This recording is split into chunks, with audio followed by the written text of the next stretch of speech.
istəyir B parametrin hansı qiymətində tənlişlər sisteminin sonsuz sayda həlli var. Sonsuz sayda həlli varsa bu qaydanı tətbiq eləyərik. X-in əmsalları 3-ün 6-ya nisbəti bərabər olmalıdır.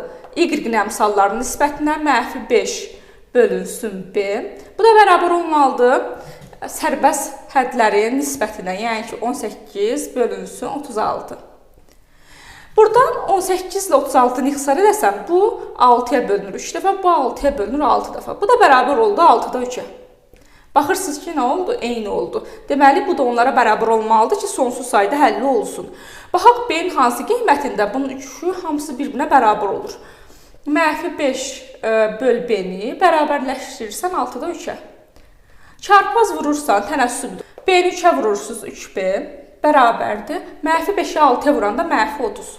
B-ni tapmaq üçün nə edirsiniz? Mənfi 33-ə bölürsünüz. Bu da edir mənfi 10.